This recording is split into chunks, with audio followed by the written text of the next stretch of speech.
Gaza, but or in Israel actually, but we found on American college campuses, beginning at Harvard, contingents of students, not trivial in numbers, who blamed Israel for its problems and justified the atrocities committed by Hamas. It was at that point that we decided that we were going to look into this resurgence of anti-Semitism in American higher education, something over the course of my rather long career we'd not previously seen. The National Association of Scholars, founded in 1987, has from its very beginning been skeptical about the diversity movement, which has later, over various transformations, become the DEI movement. It was among my apprehensions right away that what we were seeing in the reemergence of anti-Semitism in American life, particularly on college campuses, was connected to the DEI movement.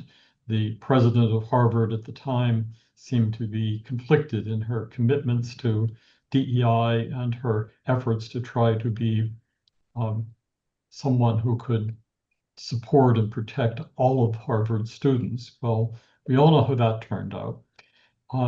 We eventually succeeded in getting grant support to undertake a more systematic project on this. And that project is now headed by one of our staff members named Ben Dorfman. Ben can't be with us here today, and I'm substituting for him. So my apologies for the scantiness of my knowledge of the work that's been done by the people that he's recruited for this panel, but I'm going to do my best to keep up with them. And first of all, we're going to hear from Michael Kaminsky, who was a student at DePaul University in Chicago. He is currently the Director of Higher Education and Government Affairs at the Chicago Jewish Alliance. In November of 2024, he and another student, Max Long, were assaulted on campus by two masked attackers. The university's response to this was, let's say, not very satisfactory. He's going to tell us more about that story.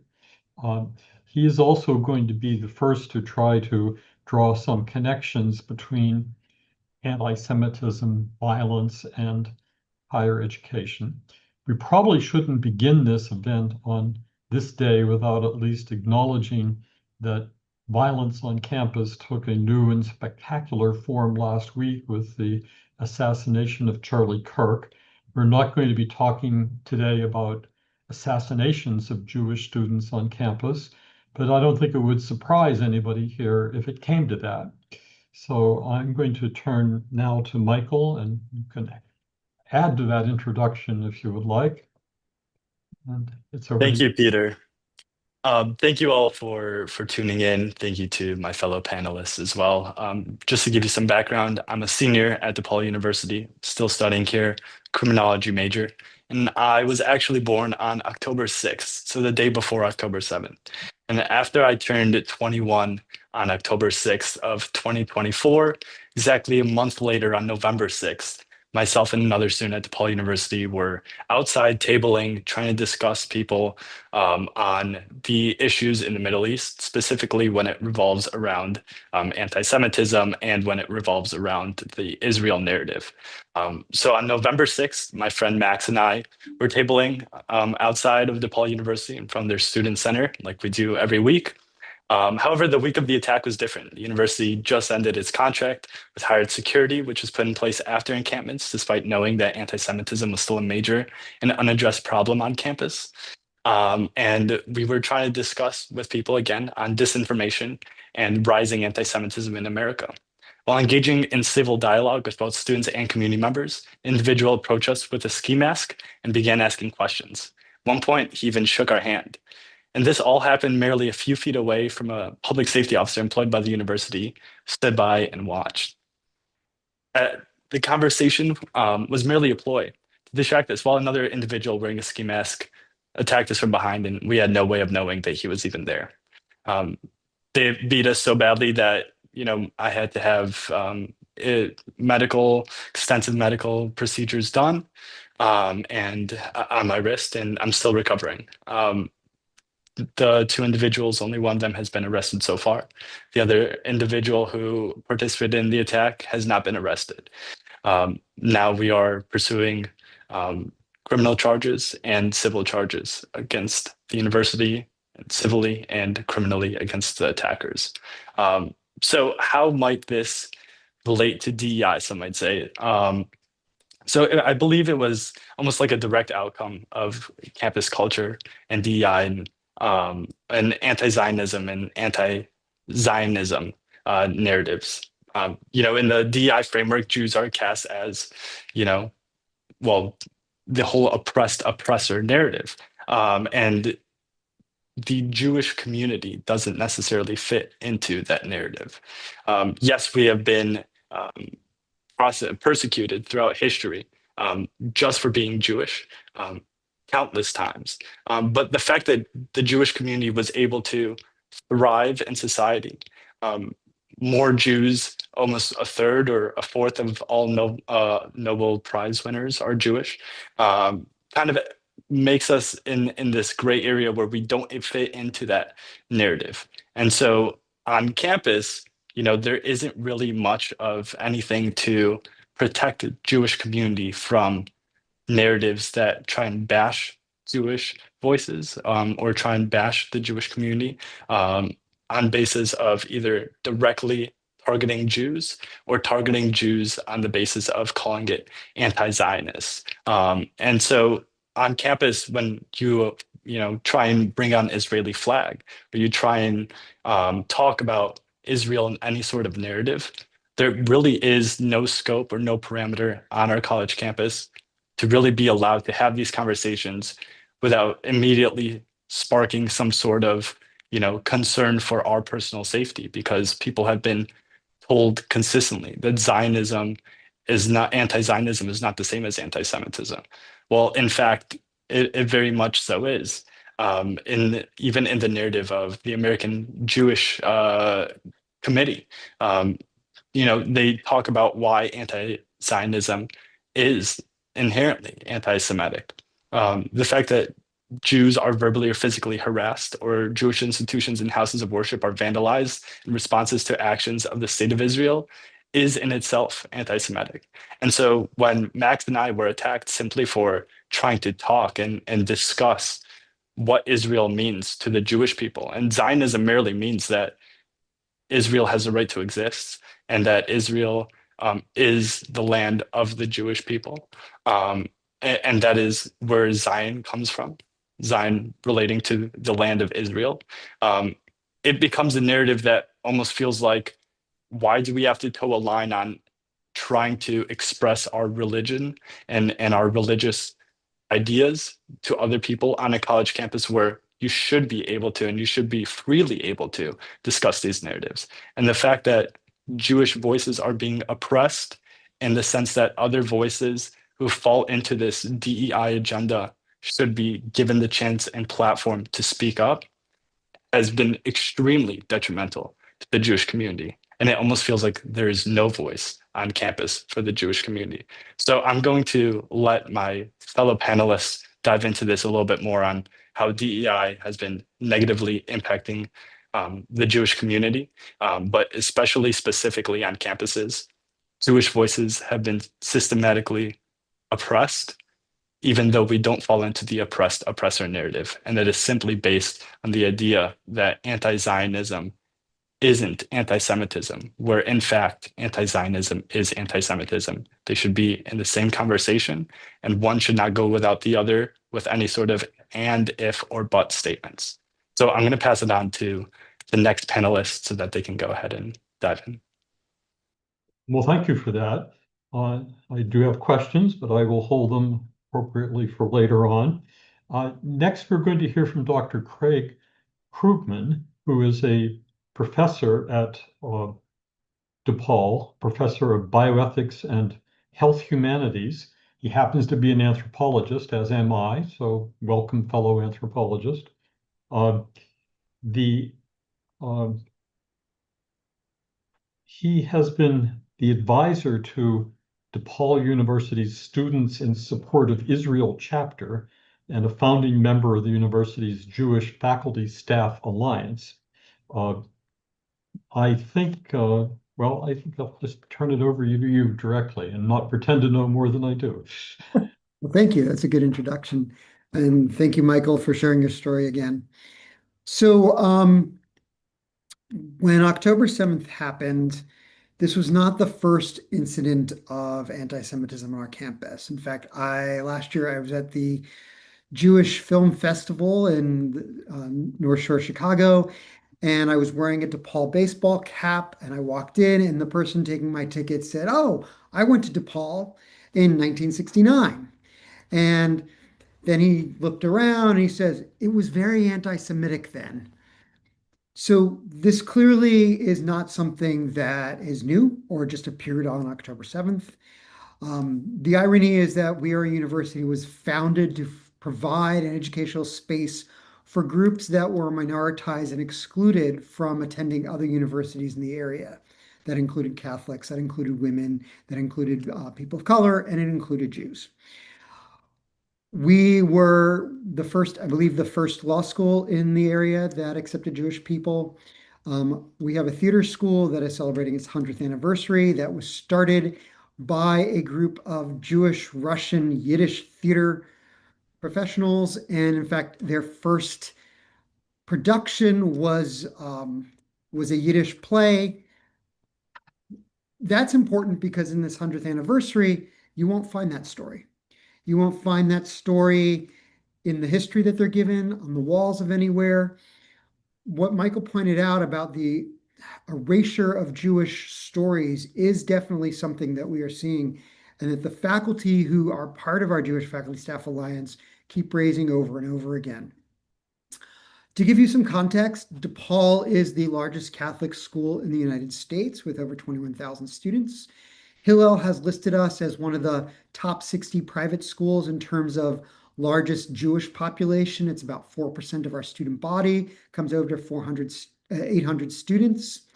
As far as how many Jewish faculty we have, I can tell you our alliance has about 55 members. I'm thinking that's probably a third to a quarter of the Jewish faculty and staff on campus, perhaps even less. We last year had our student body, our student council voted in favor, or maybe it was 2 years ago, in favor of BDS. However, only a single-digit percentage of the student body had voted in that election, and it was summarily rejected by our administration and the board of trustees. So when 10/7 happened, and as you may be aware, DePaul had the largest encampment anywhere in the Midwest. It went on for nearly 3 weeks. There was a public displayed list of what was found. The damage that was caused was over $180,000 worth of damage. There were weapons found. That website still exists. It is no longer public facing, however. And there were over 1,000 community complaints during the time in which the encampment happened. I do recall walking past this encampment and people would follow me through our quad from the street until I went into the building, and I teach in the College of Science. And that was disturbing. I have a video of my colleagues linking arms saying, keep no Jews in our safe space, prevent wearing masks, but I know exactly who they are. Saying that we do not belong there.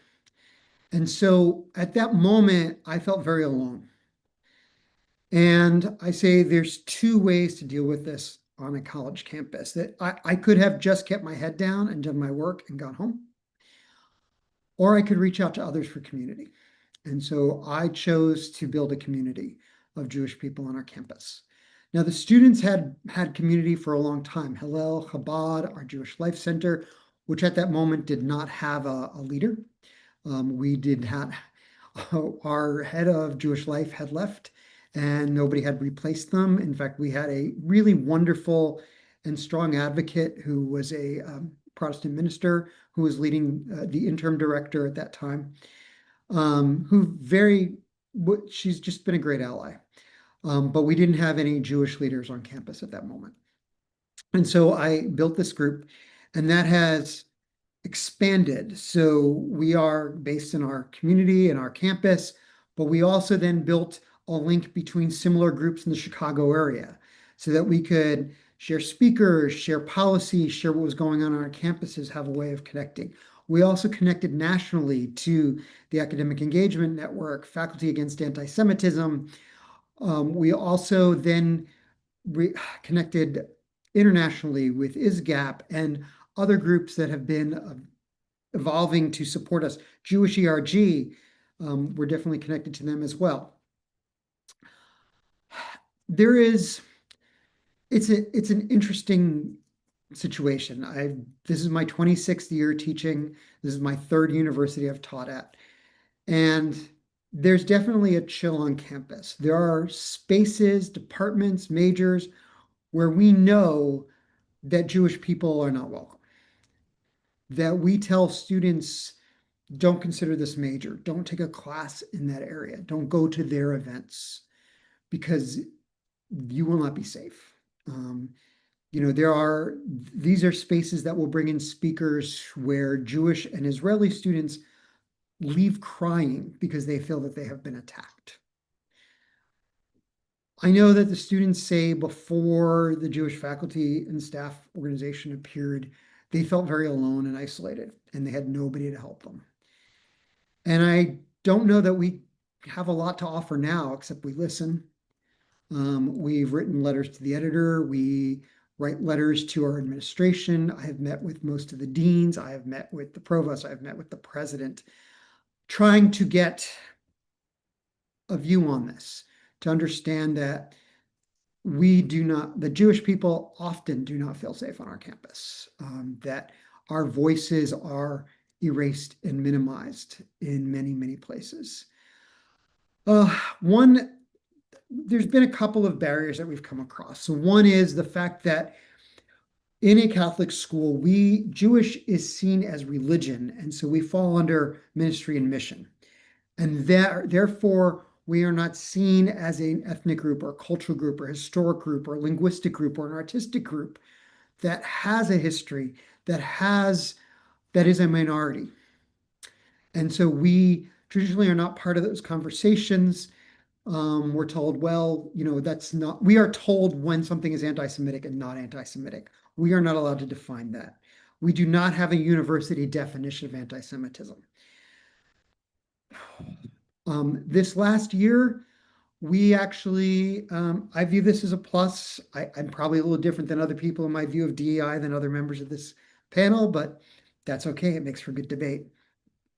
In that we are now considered part of DEI. Jewish is now viewed as an ethnicity in a cultural group. And so we are included in our Office of Diversity, Inclusion, and Belonging. We are included in our Belonging Collective. One of the things that the university created in the last year was a dialogue collaborative. And sort of as we were started off today with thinking about Charlie Kirk and thinking about the chilling effect of free speech on campus now, that we are trying to, as a university, really have these difficult dialogues. And so now we have a program for faculty to get a small certificate. They take a quarter-long course on this. We have events that we are hosting. And I can say that Jewish faculty are a big part of this. I went through it. I was a part of the core curriculum. The person who developed the curriculum is a Jewish member of our university. So the DEI placement and how it relates to us has been an interesting transformation and opportunity for learning. The other structure is within the Jewish community itself that has been a challenge for us. And this is sort of those who are supportive of Israel, who are Zionists, and those who will call themselves anti or non-Zionists. And we did a survey of our faculty. We know that 94% of people, Jewish people at DePaul, believe in Israel, believe it is the homeland of the Jewish people, believe that as a group, as a faculty group, we should be standing up and we should be doing advocacy. But there are those 6% who are very vocal and very against Judaism. We had an intra-Jewish dialogue last year. We were trying to get the two sides together to tell our stories, to share our perspective, because we need to stick together as one of the things that we have adopted. And so there was a member of our organization there who had been very, very much didn't want us speaking, didn't want us advocating for Jewish issues,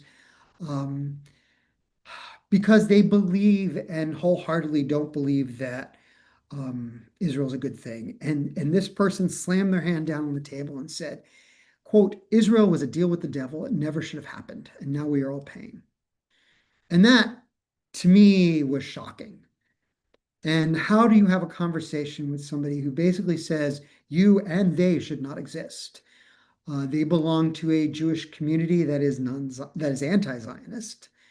And at that point, it was realizing that even as a Jewish community that I had worked hard to pull together, there were fundamental disagreements on what it meant to be Jewish. And that for her perspective, it was purely religion and it wasn't political and it wasn't cultural.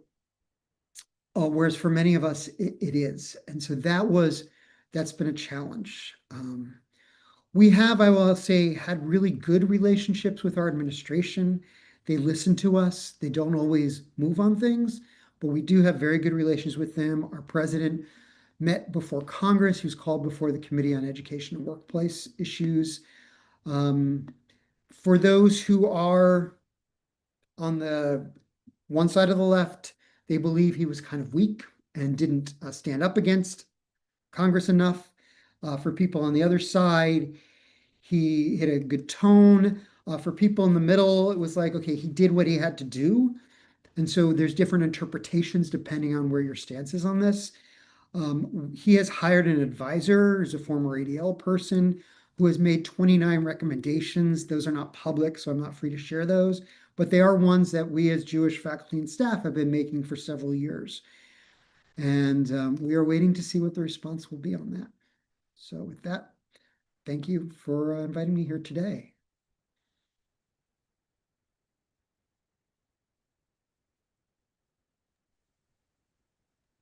Peter, you're muted. Oh, I was so clever in muting myself, but that's the penalty. Thank you, Dr. Klugman. Next, we're going to hear from Rona Kaufman. Rona is an associate professor of law at Duquesne University in Pittsburgh, my hometown. She's also the developer of Israel Explainer video series, about which I know nothing, but maybe she'll tell us a bit. Her daughter is serving in the Israeli Defense Forces and fought on October 7th. She is a specialist on feminist and legal theory. I guess how those two connect. And her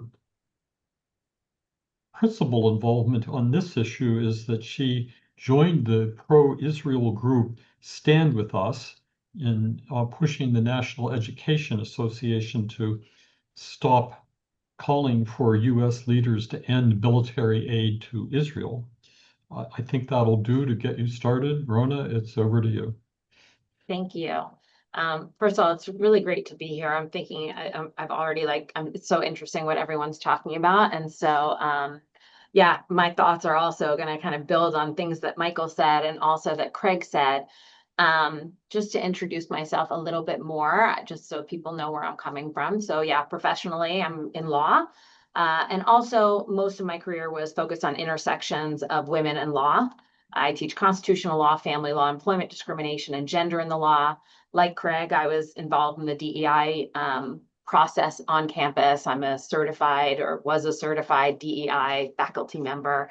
And, I really am an advocate of diversity and inclusion and equality and all of those concepts, though at the same time, I only recently really started to learn the ways in which DEI is, I think, rotten in its core and in its foundation, and certainly the ways in which it is being weaponized and used, being weaponized, certainly against Jews, but not just against Jews. Personally, I also want to mention I'm at a Catholic university as well, and I wonder, I mean, that was not a planned part of this, I don't think, but I think it might be relevant. I think it might be relevant. I think that there's something really interesting and powerful about the ways in which some universities, and maybe more likely Catholic universities, are responding to this moment in time as opposed to state schools, for example, or some of our elite private Ivies. On a personal note, my grandparents were Holocaust survivors, and my parents are Israeli. They were born and raised in Israel and came to the United States just before I was born. So I grew up kind of as an Israeli American granddaughter of Holocaust survivors, going back and forth between Israel and the US. Most of my family is in Israel. My daughter moved back to Israel at the age of 18. And as you mentioned, she was serving during the war. And so I'm very personally invested in this. And when I think about some of the ways in which we are right now experiencing what I'm calling Jew hatred, I'm a little bit getting away from anti-Semitism, anti-Zionism, anti-Judaism, and I'm focusing a little bit more on this umbrella term, which that's what I want to talk to you all about right now, and about how we really need to have a clearer conceptualization of the hatred that we are currently seeing. And when I think about Jew hatred, I'm incredibly aware that there is no generation of my family that I know of. So that would go back to my great-grandparents is the farthest back that I know stories about. But there is no generation where people in our community, and usually also in our family, thank God, not right this moment, have been killed because of Jew hatred. It's not just some it's not just marginalization. It's not just some low-level oppression. It's actual murder during every single generation of my family's line. So, Jew hatred. I'm going to share my screen. I have some slides to share with the group. Is that working? Yes. Yeah. All right, great.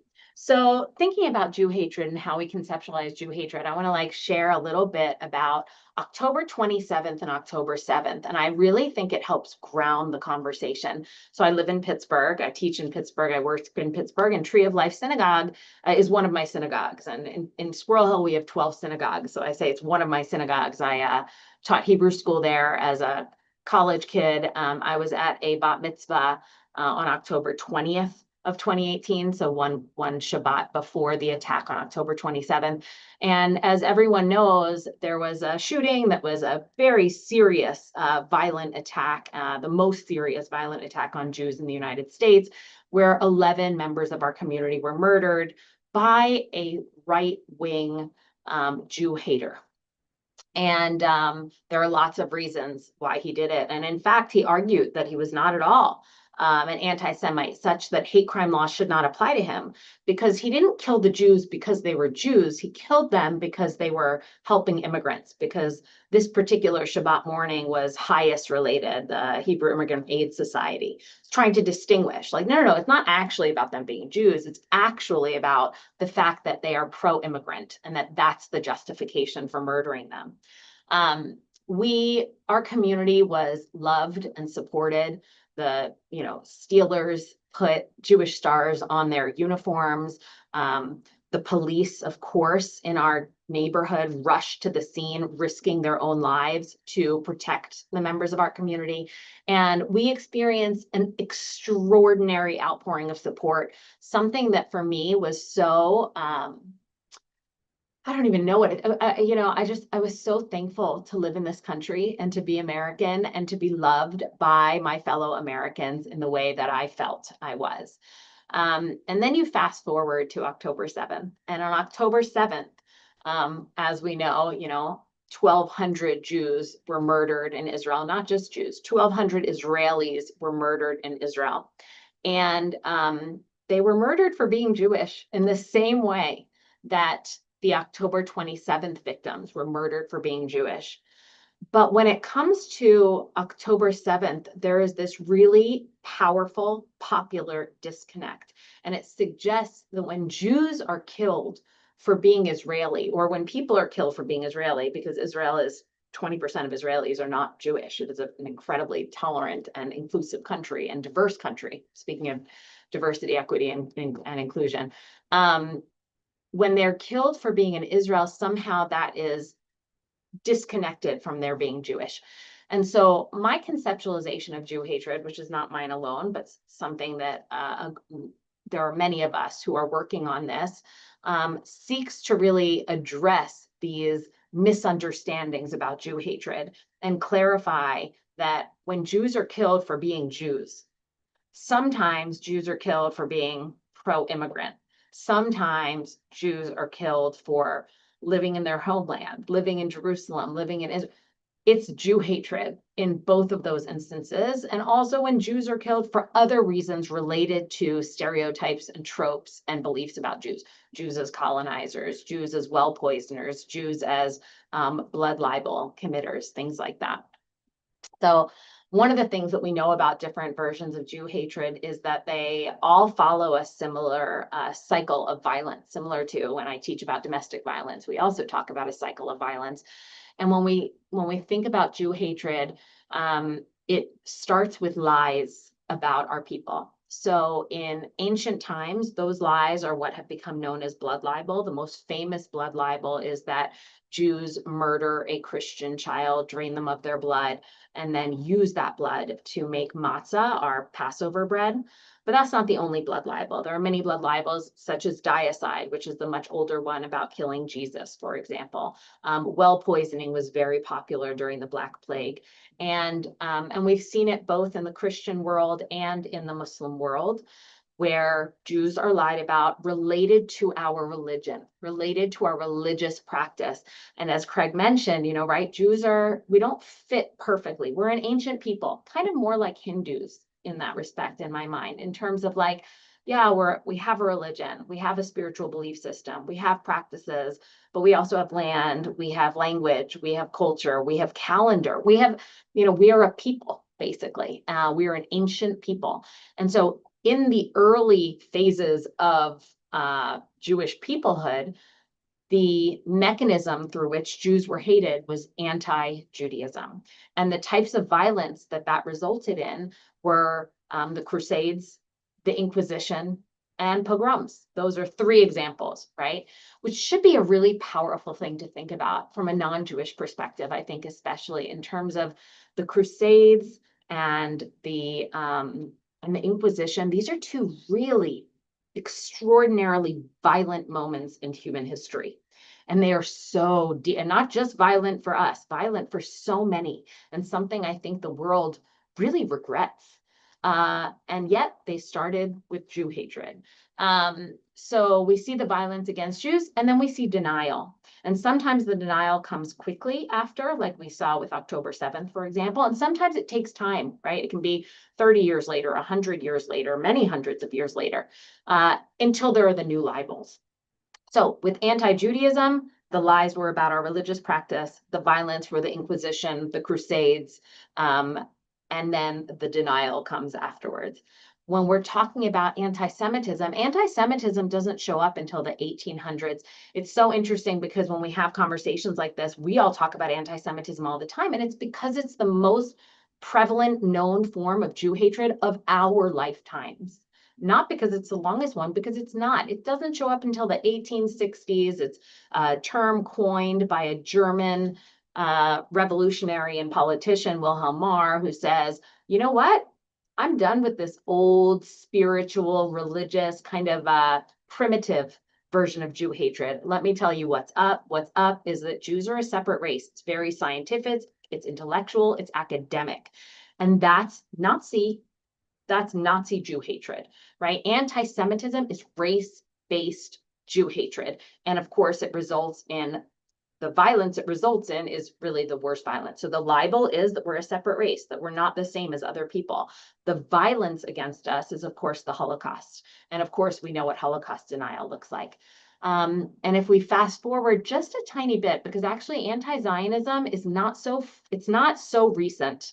The explosion that we're seeing is recent, but anti-Zionism shows up on the scene in the 1900s, early 1900s. I mean, the Arab riots that are taking place in Yafo, those are anti-Zionist. That's anti-Zionist violence against Jews living in pre-State of Israel Holy Land. The violence against Jews in Hebron in 1929, that is also anti-Zionist violence. And it's not to say that anti-Zionism can't also travel with anti-Semitism or even with anti-Judaism. They do. They travel together. And oftentimes the people who hold one set of beliefs might also hold another set of beliefs. So, or they might be working together. And this is where we see kind of, especially politically, this horseshoe effect where we have left-wing and right-wing Jew haters kind of joined together. Nevertheless, anti-Zionism, it's not so new. And now we know, though, like we're learning it really, really quickly since October 7th, that these libels that have been spread about Jewish people, which is colonizer, apartheid, genocide, these don't show up after October 7th. It's just that on October 8th, they explode, especially on college campuses.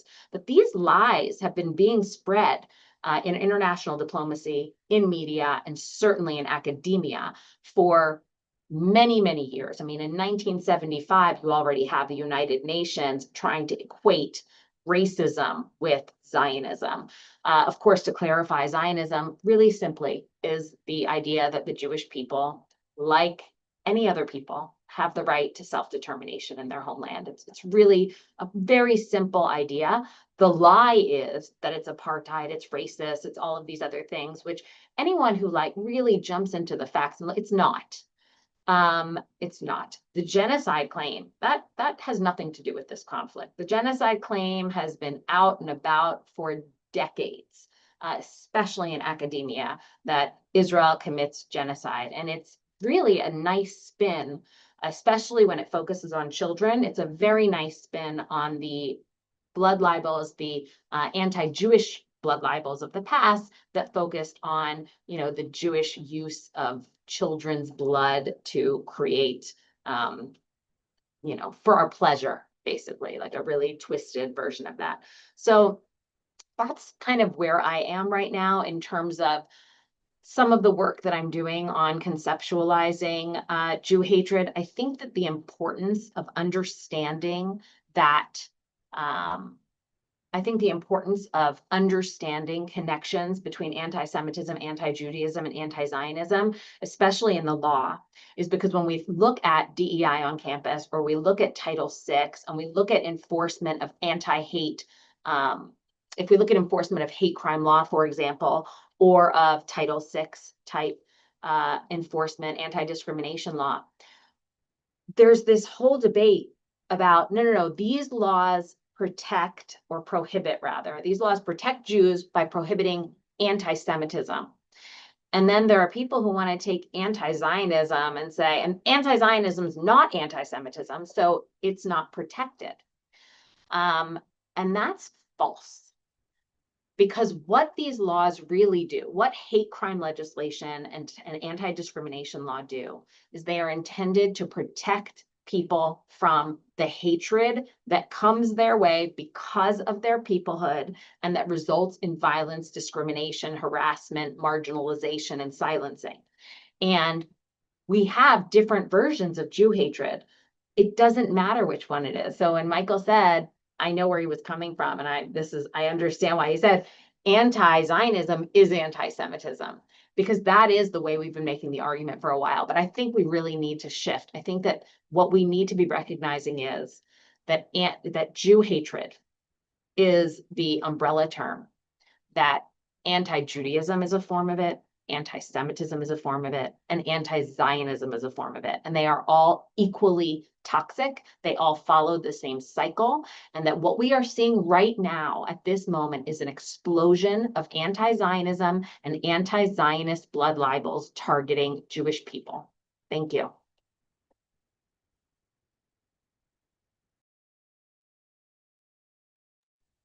Here we go. Thank you, Rona. And we are next going to Yehudit Barsky, who is a Middle East counterterrorism specialist who focuses on radical Islamic terrorist organizations and movements. She is at the Institute for the Study of Global Anti-Semitism and Policy Senior Research Fellow and leader of the Division of Middle East and International Terrorism at the American Jewish Committee. She must have a very large business card, have all that in there. But she happens to be fluent in both Arabic and Hebrew and has concentrated on the convergence of Islamism and anti-Semitism. So Yehudit, over to you. Hi, good afternoon, everyone. So we have some slides to share with you. No chance, are you there? Yes, one second. Just Okay. pulling it up for you.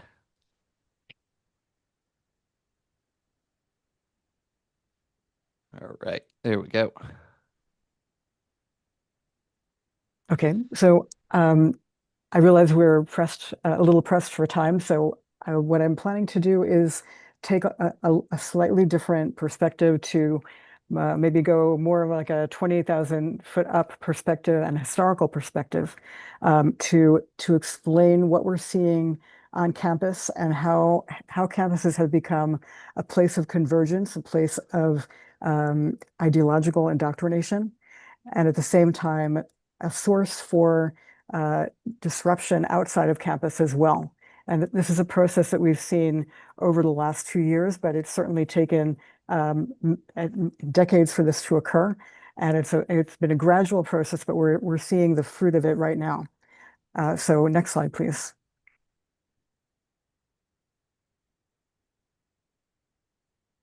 So under normal circumstances, when you look at the political spectrum, you have extreme right, you have extreme left, and the normal politics is in the middle. But what we're experiencing right now is an extremism spectrum where the most extreme elements in our politics today are converging, and the intersection is between extreme left and extreme right, and you can see here extreme right violent movements, including neo-Nazis, white supremacists who have similar ideology to Islamic extremist violent movements. And on the left, you have extreme left violent movements, which include communists, Marxists, Trotskyists, and Maoists. But we also have a confluence between Islamism, which would be green when we talk about the Red-Green Alliance, and Marxism, communism, etc., represented by red. And there has been a process of radicalization going on campuses for many, many years, which has, because of the perceived leadership, of course, of professors and the ideological teachings that some of them have been engaging in, there's been a legitimization of radical beliefs, and more recently, legitimization of violent action, which they refer to as direct action. Most of that rhetoric is more off campus, or it's much more amplified off campus, discussing the idea of taking so-called direct action. But there's an amplification of a narrative legitimizing violence, and of course it's not only against Jews, but since we're discussing anti-Semitism today, we've seen this over the last 2 years. And now, of course, as unfortunately the famous expression goes, what starts with Jewish people does not end with Jewish people. And of course, the assassination of Charlie Kirk last week, and other violent attacks that have occurred have elements that have been legitimized by speaking about violence being necessary, speaking about violence being legitimate. And so there's a confluence between the campus and off campus that has become much more prominent in the last 2 years, which has resulted in what we're seeing now. Next slide, please.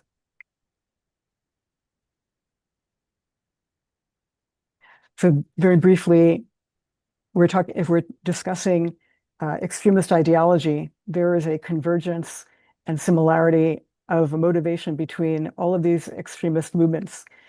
They all share anti-Semitic narratives. They all share conspiracy theories. They all share anti-Semitic tropes. We've seen many of these pop up and become very popular on the internet, but especially among students. So if I were to give you one example, particularly on campus, we've seen Jewish students be attacked or told that you are dangerous. You can't come into my class because you're dangerous, because you are, and they will list off, you are a white supremacist, you are a genocider, you are the whole list of conspiracy theories about Jews, but now used against Israeli students and Jewish students to basically marginalize and delegitimize them. And then in using these conspiracy theories, we have the result of not just marginalization, but legitimizing violence against Jewish students on campus, as well as Jewish people in the street and off campus. So this is something that they all share, but they also share other conspiracy theories as well, not limited to Jewish people. Next slide, please. So this is, if we go back to a previous example of the Red-Green Alliance, this is a picture of the Ayatollah Khomeini and Mehdi Bazargan, who became Prime Minister of Iran after the Islamic Revolution of Iran in 1979.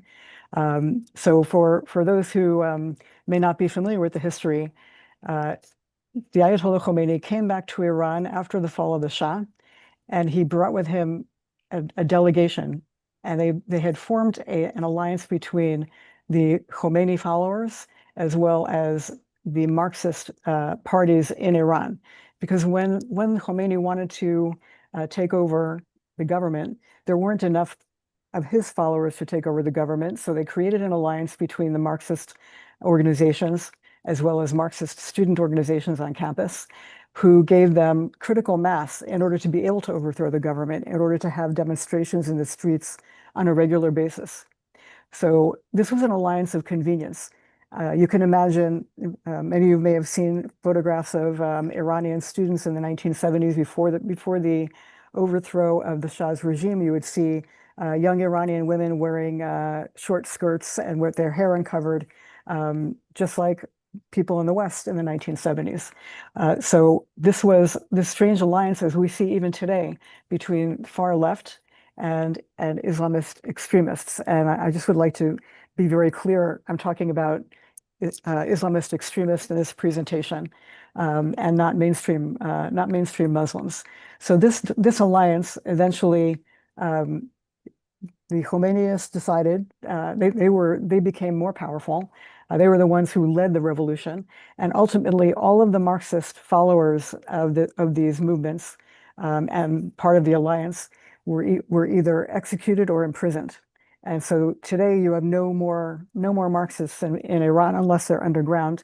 But basically all of these people who went along for the ride ended up being thrown to the side and executed when it was no longer convenient for Khomeini and his followers to keep having them. They were used to achieve the critical mass of the revolution, and once that was accomplished, the Khomeinyists decided they didn't need them anymore. So what we're seeing on campus today is something in a certain way very similar, because Islamists and women's rights usually would not go together. Something that seems very curious, very strange, that women would go along with, feminist women would go along with Islamists. But we are seeing such things on campus today, and we are seeing this strange alliance. And the idea of this is, what do they have in common? Why do they have this alliance? So number one, the alliance is built on the idea that both Marxists and the Khomeinyists, or in our case today, Islamist extremists, one of their main goals is to overthrow governments. They consider the United States government to be a settler colonialist state. They share that rhetoric, even though the settler colonialist rhetoric is usually taken from the left, but is being shared by Islamists as well. There's also rhetoric referring to the United States as empire, the belly of the beast. We are in the belly of the beast. We, meaning both sides, both the Islamists and the Marxist groups. We are in the belly of the beast, and therefore we would have the ability and the capability ultimately to overthrow the American government. And then if we return back to the narrative of the Islamists, Israel is an extension of the settler colonialist state in the Middle East, connected to the United States. And of course, Khomeini's very, very infamous expression, the United States is a big Satan and Israel is a little Satan. So you have this parallel between the United States being the huge settler colonial state and Israel being the local Middle Eastern settler colonial state. And in the Islamist narrative, the United States, Americans, Westerners, Israelis are all considered to be enemies of Allah. So October 7th was a watershed moment for all of these movements. And just very quickly, in the middle, we have the symbol of the Islamic Revolutionary Guards of Iran. Iran assisted Hamas in building up its the tunnels as well as training of its forces. You have the Palestinian Islamic Jihad on the right side. You have Hamas, of course, on the left side. And October 7th was led by Hamas. On the bottom, you have on the left the Popular Front for Liberation of Palestine, Marxist organization, and part of the Palestine Liberation Organization. And on the right, you have the Democratic Front for the Liberation of Palestine symbol. So both of these are Marxist organizations. On October 6th, there was an army of 6,000, a terrorist army of 6,000 that invaded Israel. 3,800 of them were Hamas, and 2,200 were other groups, meaning these groups, and civilians. And the result was 1,195 people who were murdered. And so this development, we did see on the streets in this country elements of this alliance in 2021 during the conflict in Gaza in 2021. Next slide, please. So very briefly, I would like to mention the original ideological underpinnings on campus. We have the very famous Edward Said, who started off being involved with the Fatah organization from the PLO. Today, Mahmoud Abbas's organization, the youth organization, the General Union of Palestinian Students, which was the youth section of Fatah.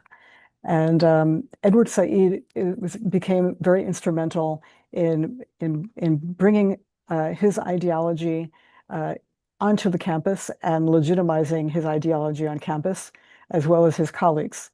So this was the beginning of indoctrinating students on campus.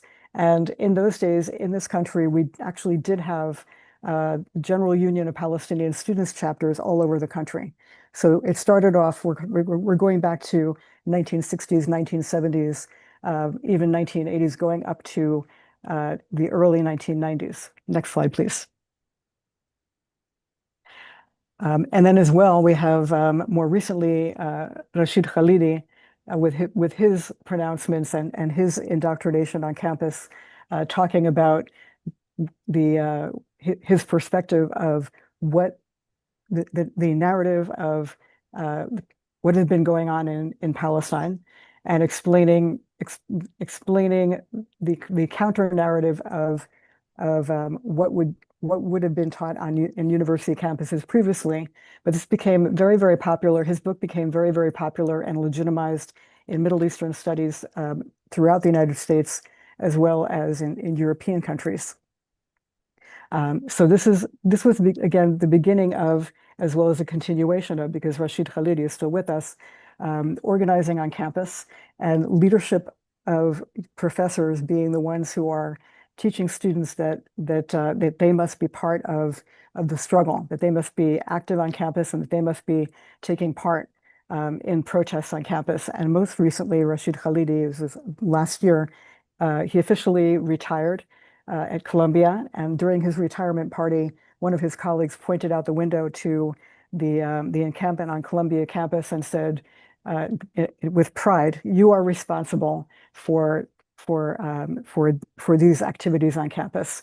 And they were celebrating that as one of his great accomplishments. Next slide, please. So more recently on campus, since the early 1990s, since 1993, since the Oslo Accord era, there was a break from the General Union of Palestinian Students because there was a feeling that there was too much focus on the students being Palestinian. So we have the two leaders, the two founders of Students for Justice in Palestine, Hatem Bazian and Snehal Shingavi. Hatem Bazian he started off in the General Union of Palestinian Students, but is now as well as Islamist. And Snehal Shingavi started out as a Trotskyist. The two of them founded Students for Justice in Palestine in order to do outreach to reach white American students to bring them into the struggle. So you have this alliance between the Islamists from the side of Hatem Bazian and Shingavi from the Trotskyite left, and then the purpose of this being to be more inclusive from the standpoint of bringing a wider swath of students who are not Muslim, who are not Middle Eastern, into the struggle on campus, as well as bringing in Jewish students who are anti-Zionist. And just to give you an idea, going back to 2002. They both started the group on the Berkeley campus, and one of the things that they did even at that time was they took over a building and held that building took over the building, and they were eventually arrested for having taken over that building at that time in 2003. So both of them, particularly Shingavi, teaches post-colonial studies. And they both serve to legitimize the ideology, as well as serve as a catalyst because of their leadership positions as professors on campus. Next slide, please. So very briefly, happening off of campus but affected by what's going on campus, we have the slogan "Globalize the Intifada." And there has been an effort off of campus. Some of the people who are involved with these activities started on campus and now are engaging in demonstrations and protests off campus, blocking roads. But in this particular case, you see on the bottom, you have a map of Jewish institutions in New York City, targeting Jewish institutions in New York City. They passed out these flyers to their followers in order to target these institutions, and you can see they're using the Hamas triangle that is used to show a target, and in Hamas propaganda, the triangle is used to show how they're targeting Israeli soldiers who they have killed or blown up. And so in this case, they're using the same type of targeting symbol for Jewish institutions in New York. So this is what they call direct action. Next slide, please. Very briefly, part of this narrative has radicalized young American people to such a degree that some of them have actually committed suicide by setting themselves on fire. So the first one was in December 2023. We still don't know the young woman's name. She set herself on fire outside of the Israeli consulate in Atlanta, Georgia. The second was in Washington, D.C. It was on the left-hand side. He's American serviceman serving in the U.S. Air Force. So he put on his uniform and doused himself with flammable liquid and set himself on fire and unfortunately died. And the last was Matt Nelson, who considered himself, both Bushnell and Nelson considered themselves to be anarchists. And as well, Nelson set himself on fire in Boston on the significant date of September 11th of last year. Next slide, please.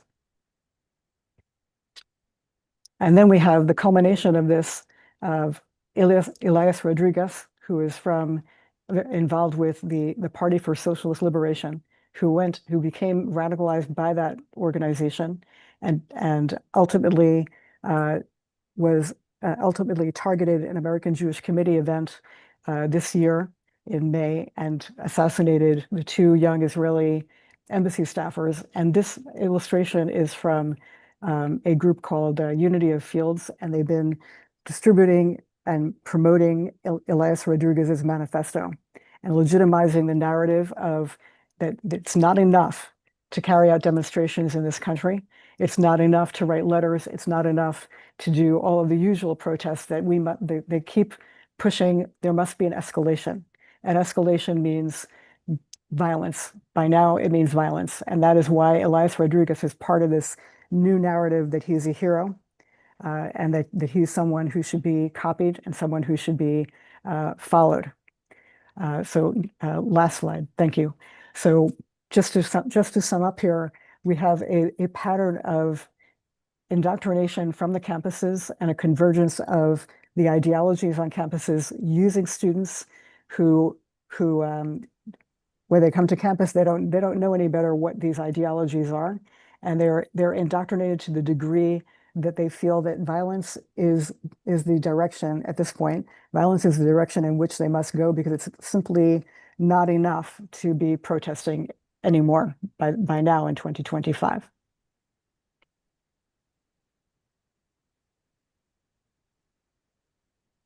Thank you, Yehudit. Well, I need to ask Chance here, how much time do we have? Well, if you guys are willing to stay for at least another like 5-10 minutes, if you need to drop out, do drop out. But otherwise, Peter, you can go ahead and start asking questions that you've come up with, or those from the chat or Q&A. I see only a few questions, or one question in Q&A, quite a few comments in chat. I'm just going to do this in a free-form way and cover as much ground as I can.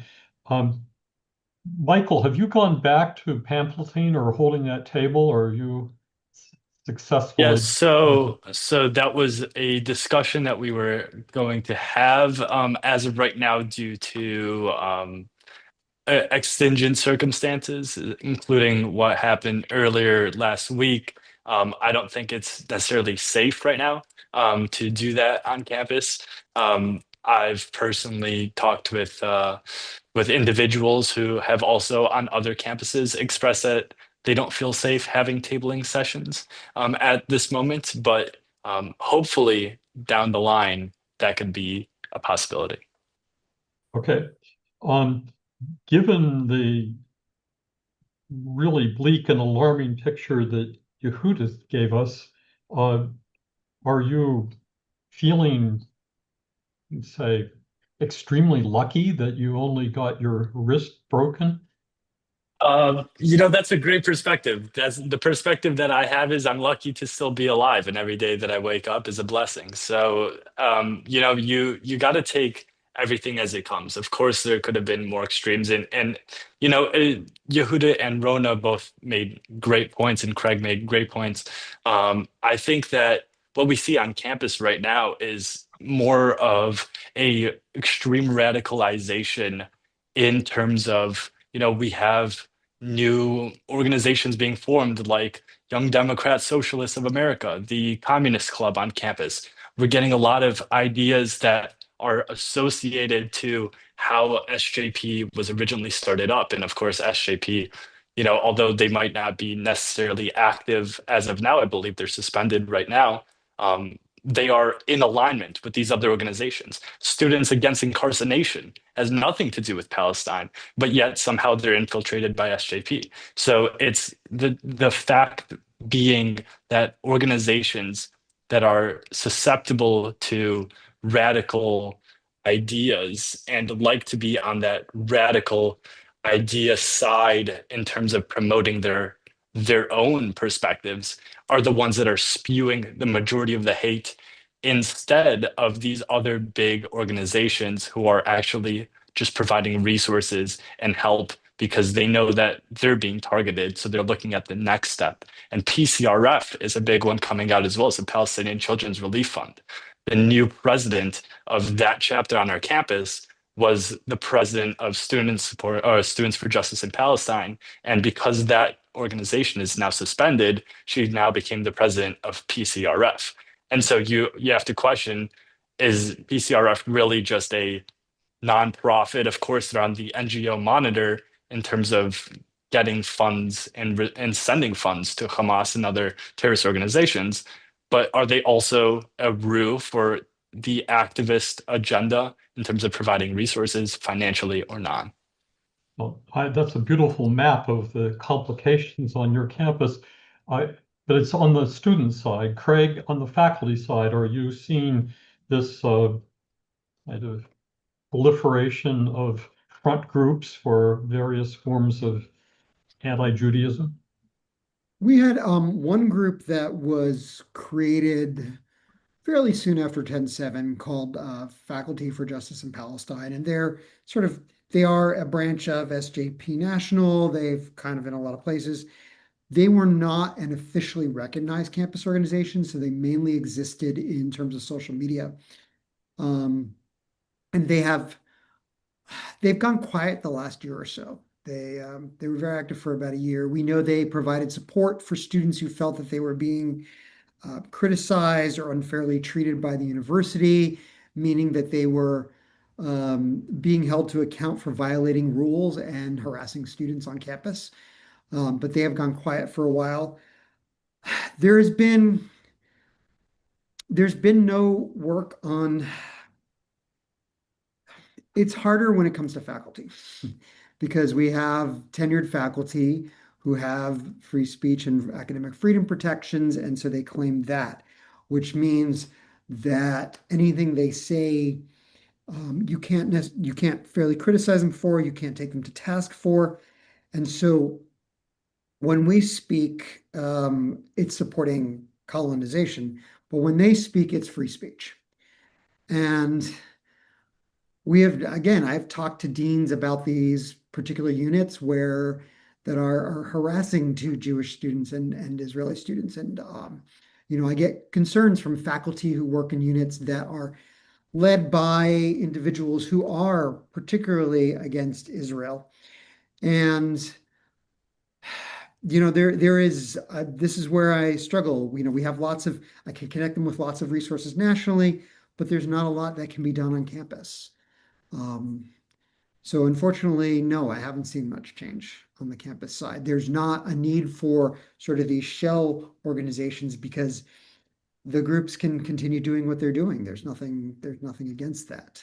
How much of the anti-Semitism among students on your campus is, in your view anyway, derived directly from faculty who teach and advocate things like, I'll start with Edward Said, but any of these other folks that Yehudit had mentioned? So interestingly, some of our great allies are in what are called the DEI offices. They've been very supportive of us. But we do, one of the Yehudit, I heard this presentation earlier this summer, and one of the surprising things was how much money has come to my own campus. And I've sort of made some small inquiries like, where'd this money go? I wouldn't be surprised. I have no evidence one way or the other, but it wouldn't surprise me. So I'd like to find out more of where this money has gone and what influence it has had. And I haven't been able to find an answer yet. But I think that we are seeing this in particular areas in the liberal arts and the social sciences. That's where it's coming up. I'm in a College of Science and Health, and we've had a few incidents pop up, adjuncts, grad student TAs, things like that, and they have been dealt with very quickly and I think effectively. So it is just really a handful of groups that seem to be furthering this as part of what they call decolonization, or decolonizing the curriculum is the phrase that I have heard most. Yeah, heard it too. One of my more creative researchers did also quite adept with digital technology, did a project he called Instagram the Intifada, in which he traced the links from one campus to another. The takeaway from this was that however it might look to be a relatively small thing going on a particular campus, they're networked together so completely that you're really dealing with a national movement that knows how to organize itself. Rona, I have a lot of questions I'd like to ask you, but in the limits of time, I'm going to ask just one that you brought up. Why is it that 3 of the 4 people we asked to speak are at Catholic institutions? What's the Catholic angle on this? I don't know that there is an answer. I mean,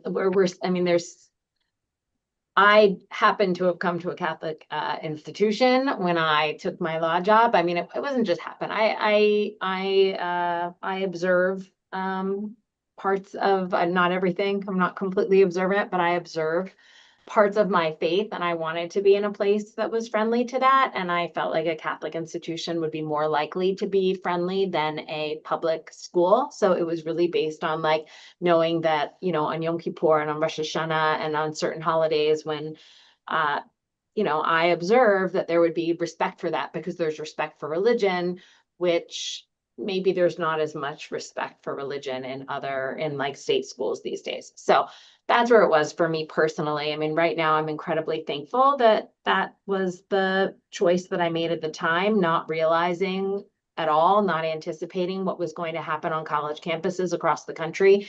And it also happens that we have a president who has come out very clearly, and he came out very clearly after October 7th, and he made a strong statement. And despite receiving petitions from student and faculty, he didn't change that statement, and it was moral, and it was clear, and it was appropriate.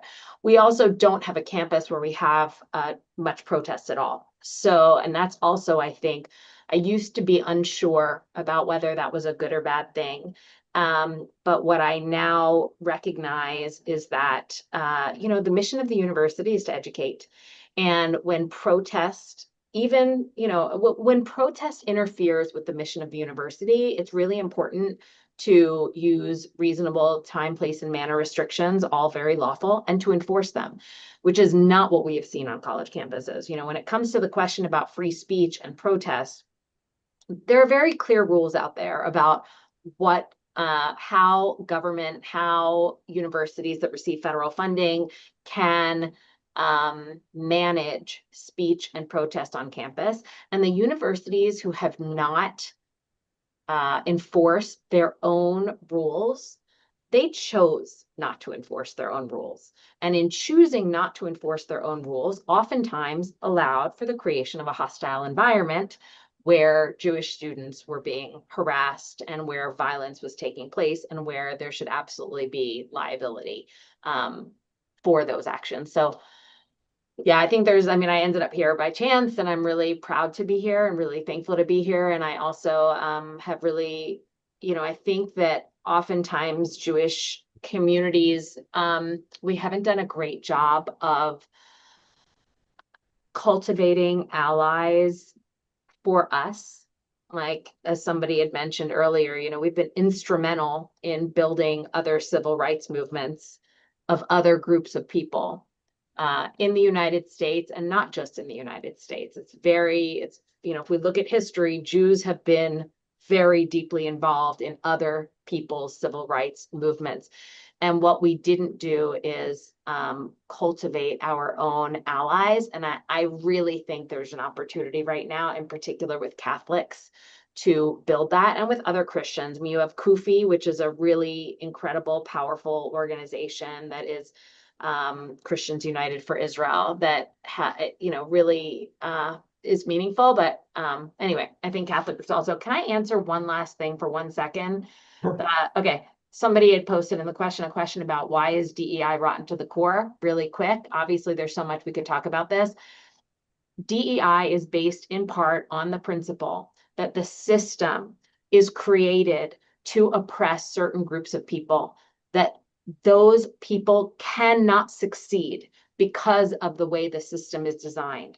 Therefore, anyone who does succeed must have built the system, because you cannot beat the system. And that is a problem not just for Jews, but also for Asians, who outperform white males in lots of categories. And so that's where DEI is rotten at its core. Also because it's not, it sends a message, no question, to all sorts of minority groups that they cannot be successful, which is so the opposite of the American dream and kind of liberal values. Thank you. DEI offices at both the at Duquesne by your testimony and at DePaul by Craig's testimony are fairly constructive outfits. You're not objecting to the DEI, at least as it is officially organized on campuses. It can be helpful to Jews as well as other people. Not so bad. I would wonder if you would buy a distinction that I would offer between DEI as part of an institutional structure and DEI as an ideology that you just rather nicely characterized. Yes, perfect. We should all want diversity. We should all want equity. We should all want inclusion. These are beautiful things and also very American, but the ideology that is the foundation for it is really troubling. And the direction that it is sometimes going in is also troubling. Yehudit, I've saved a question here that's going to be more aggressive than others that I've asked. Rona points out that Jews might have been better served if they built better alliances with other groups. Well, one group they certainly built alliances with in American history were American blacks. There would have been hardly any success of the civil rights movement without the participation of Jews. But along comes October 7th, and one of the very first groups to pop up was the well, I'm blanking on the name of this thing. The Black Jewish. BLM. Thank you. BLM. Clearly, I'm not all that well prepared. BLM, with its sort of monogrammed images of Hamas people paragliding into Israel, and many other steps since then, has made itself out as extremely hostile to American and Jews anywhere. But we also have the problem that there are other groups that have glommed on to the rhetoric of oppression that the DEI gives as its avenue to legitimacy. So gay groups, environmental groups, so on. No mention of them at all in the conversation we had over the last hour or so. I wonder if we can talk about anti-Semitism, violence, and higher education and bring DEI into the picture without mentioning that it is a constellation now of self-styled victim groups that blame Jews, not only Jews, but maybe primarily Jews, as the deep source of their discontents. I'm willing to be told that that's a load of hooey, but it's over to you. Well, no, so you're correct, and this has been going on for decades by now. There's been an indoctrination of an entire rainbow of groups to essentially cast the Palestinians are a minority. The Palestinians are non-white people, and so therefore Jewish people are white and casting Jews as white, and this is part of the narrative. So of course BLM was part of this, and there was a very famous meme going back to 2014 even, as well as 2021, essentially saying that the struggle of BLM is the same as the Palestinian struggle, meaning the struggle of Hamas and the far left Palestinian groups. That they use that type of rhetoric, and this meme was very, very popular, especially in 2020 during the George Floyd riots. So this has been going on, this indoctrination and bringing in these groups. It's been partly on campus, but it's also been by activist organizations off of campus. And we've just come to the point in 2023 where the convergence became very, very apparent to everyone else. because of the war. But this was growing. It was growing, and you would see elements of this going on.